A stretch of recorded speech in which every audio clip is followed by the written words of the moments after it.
Imagine stepping into a dimly lit room. The air is heavy with mystery, and your gaze falls upon a single object, half hidden in shadows. But as the light begins to intensify, the contours of the object slowly emerge. What once was unclear now stands out in sharp relief, revealing its intricate design and purpose.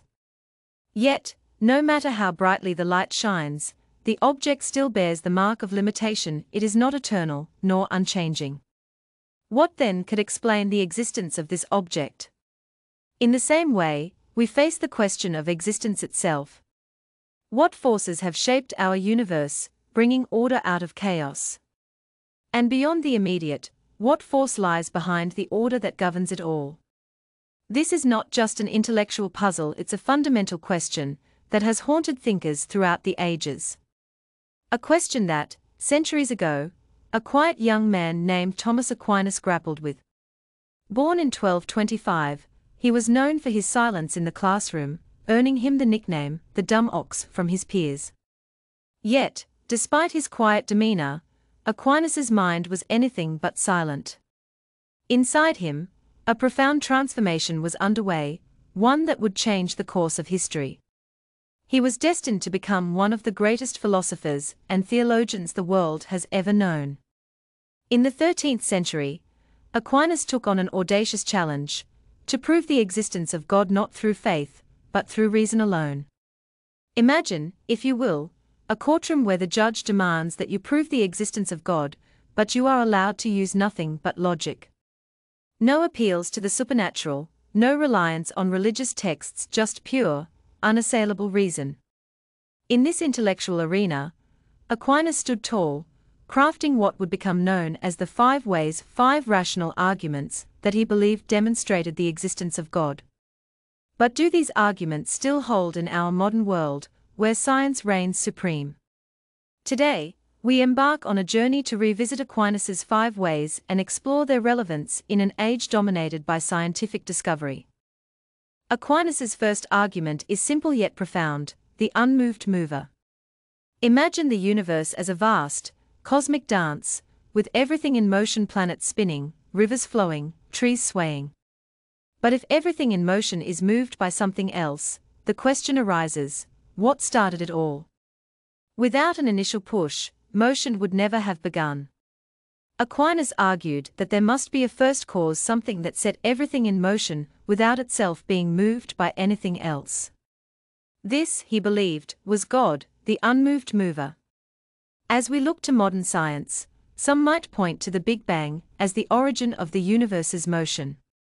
Yet, even the Big Bang begs the question: what caused it? Some theories speak of a multiverse or quantum fluctuations, but even these ideas struggle to explain the very origin of existence. Aquinas's argument, although centuries old, continues to resonate with the unanswerable question of why there is something rather than nothing. The second of Aquinas' arguments is the idea of causality, the chain of causes and effects that govern everything in the universe. Everything that exists was caused by something prior, but this raises a critical dilemma: if everything needs a cause, what was the first cause? Aquinas argued that an infinite chain of causes is impossible, for without a starting point, nothing could have ever begun. There must, therefore, be a first cause, something that exists by its own nature, independent of anything else. This first cause, Aquinas insisted, is God. Aquinas's third argument revolves around the concept of contingency. All things in the universe are contingent; they could either exist or not exist, depending on external conditions. But if everything were contingent, at some point in the past, nothing would have existed. Aquinas argued that there must be a necessary being, a being that cannot not exist, one that exists by its very nature. For Aquinas, this necessary being is God, the foundation of all existence. The fourth argument that Aquinas presented is the gradation of perfection. When we observe the world, we see varying degrees of goodness, beauty, and truth. But if there are degrees of perfection, there must be a maximum, a being that is perfectly good, perfectly beautiful, and perfectly true. This ultimate perfection, Aquinas argued, is God, who serves as the standard by which we measure all other forms of perfection. Thomas Aquinas's journey through philosophy and theology was not just a search for answers, it was a quest to understand the deepest mysteries of existence. Born into a noble family in Italy in 1225, Aquinas was expected to follow a prestigious career, but his path diverged dramatically. Rather than following his family's wishes, he chose to join the Dominican order, a decision that outraged his relatives so profoundly that they resorted to kidnapping him. They held him captive in an attempt to dissuade him from his religious calling, but even in captivity, Aquinas' resolve remained unshaken. His mind was already set on a higher purpose, one that would soon reshape the intellectual landscape. It was during his time at the University of Paris, where he studied under the great philosopher Albertus Magnus, that Aquinas began to formulate the ideas that would shape his monumental works. His philosophical and theological framework blended the teachings of Aristotle with Christian doctrine, establishing a synthesis between faith and reason that would become one of his hallmarks. For many, faith and reason were seen as opposing forces, with the former rooted in belief and the latter grounded in empirical evidence. Aquinas, however, saw them not as adversaries, but as complementary paths to the same truth. He believed that reason, when applied properly, could lead to a deeper understanding of God and the universe. This harmony of reason and faith became the cornerstone of his thought. His masterpiece, Summa Theologica, is a monumental exploration of God, morality, the soul, and the structure of the cosmos. It is not merely a collection of answers to the great questions of life, it is a guide to how to ask the right questions. The Summa leads readers on a journey of logical reasoning, encouraging them to explore the nature of existence itself. In his 5 ways, Aquinas sought to prove the existence of God through pure reason, a radical approach in his time, and one that still challenges both the faithful and the skeptical today. Although Aquinas passed away at the young age of 49, his legacy endures. In 1323, nearly 50 years after his death, the Catholic Church canonized him as a saint, and centuries later, he was named a doctor of the Church. Yet, his influence extends far beyond the confines of Christianity. He is regarded as one of the greatest philosophers of all time, even by atheist thinkers and modern scientists. Aquinas' life teaches us that true knowledge does not fear reason, but embraces it. His work reveals that questioning, investigating, and seeking the truth is not merely an intellectual exercise, but a sacred journey. Faith and intelligence are not enemies, but allies in the pursuit of understanding the cosmos. One of the most compelling aspects of Aquinas' philosophy is his attempt to reconcile faith and reason.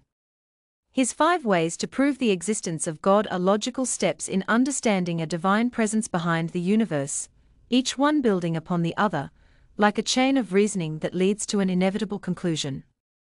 The first of these arguments, the unmoved mover, begins with a simple observation of the world around us. Everything in motion, from the smallest particles to the grandest galaxies, requires something to set it in motion. For Aquinas, this chain of motion cannot go on infinitely. There must be a first mover, something that began the process without itself being moved by anything else. This first cause, he argues, is God. It's a profound concept that resonates even today. We can observe the motion of the universe, but what caused that motion to begin? Whether we look at the laws of physics, the movement of celestial bodies, or the smallest flicker of energy, the universe operates in a perfectly ordered way, and that order points to a first mover. Aquinas' second argument, based on the concept of causality, builds on this idea. In the world, everything exists because something caused it to exist. But if everything has a cause, then there must be a first cause, something that initiated the entire chain of causes without itself being caused. If we were to trace the chain of causes backward, we would reach a point where we must encounter a necessary being, one that exists by its own nature and does not require an external cause. This necessary being, for Aquinas, is God.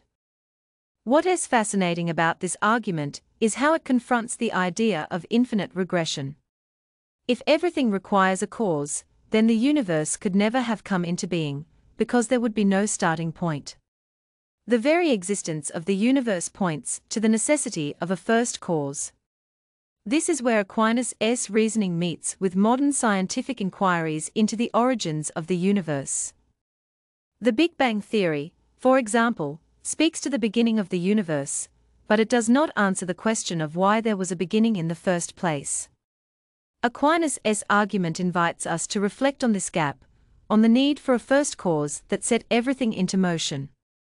In the third part of his reasoning, Aquinas addresses the concept of contingency.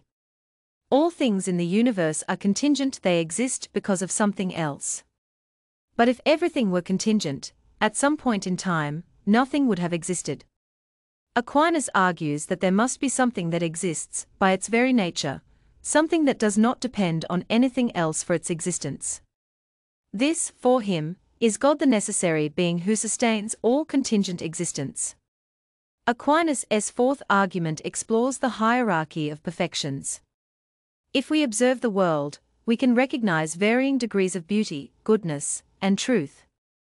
Some things are more beautiful than others, some are better, and some are truer. But if there are degrees of perfection, Aquinas argued, there must be a maximum something that is perfectly beautiful, perfectly good, and perfectly true. That perfect being, he believed, is God. This argument challenges us to consider the nature of perfection itself. If we recognize beauty and goodness in the world, it is because we have an innate understanding of what perfect beauty and perfect goodness would be. Our recognition of imperfection is rooted in an understanding of perfection. Aquinas' point is that these ideals must exist in their purest form somewhere, and for him, that form is found in God. The fifth and final argument in Aquinas' 5 ways is perhaps the most accessible in our modern age: the design and order of the universe. The universe, Aquinas observed, operates according to precise laws, from the movements of celestial bodies to the workings of the smallest particles. The very order of the universe suggests an intelligent mind behind it. The laws of nature are not random, they follow a harmonious pattern that is both observable and predictable. This order is not the product of chance, but the result of a rational principle, which Aquinas identified as God. In each of these arguments, Aquinas asks us to consider the universe not as a random collection of events, but as a cosmos that operates with purpose and intention. The universe's order, its complexity, and its precision point to the existence of a higher intelligence, a mind behind the cosmos. This mind, Aquinas argues, is God. Through reason and observation, Aquinas invites us to discover the divine intelligence that sustains everything in existence. Practical applications. Now, let us consider the practical implications of Aquinas' philosophy for us today. If the universe is governed by a first cause, a necessary being, and an ultimate intelligence, how does this understanding change our view of the world? How does it impact our daily lives? Aquinas' work encourages us to see the world not as a mere accident of nature, but as a deliberate creation, filled with meaning and purpose. The idea that reason and faith can coexist in harmony allows us to approach the mysteries of existence with both intellectual curiosity and spiritual openness. Understanding the universe as a well-ordered system invites us to live more consciously, recognizing the patterns that govern our own lives, and contemplating our place in the grand cosmic order. Aquinas also teaches us that the pursuit of knowledge and truth is not only an intellectual journey, but a spiritual one. By seeking to understand the world around us, we participate in a deeper search for the divine, a search that transcends religious boundaries and calls us to a higher purpose. Whether in science, philosophy, or personal growth, the search for truth becomes an expression of our desire to connect with something greater than ourselves. Conclusion. In conclusion, Thomas Aquinas' 5 ways offer us more than just rational arguments for the existence of God. They provide a pathway to understanding the deep order and purpose behind the universe. Whether or not we agree with Aquinas' conclusions, his work invites us to look at the world with fresh eyes, to seek out the mysteries hidden beneath the surface, and to appreciate the incredible complexity of existence itself. As you reflect on these ideas, consider the possibility that the world around us, in all its intricacy, is not a product of random chance, but the result of intelligent design. Could it be that there is something or someone behind it all, guiding the movements of the stars and the growth of every living thing? What is the ultimate source of all that is, and how can we come to know it? Suggested titles for the video continued. 6. The Quest for Divine Reason. Aquinas' 5 Rational Arguments. 7. From the Big Bang to God. How Aquinas' logic still resonates. 8. Beyond Faith. How Aquinas used logic to prove God's existence. 9. The 5 Ways to Understand God. A Journey Through Aquinas' Reasoning. 10. The First Cause, the Necessary Being. Aquinas' Unveiling of God's Existence.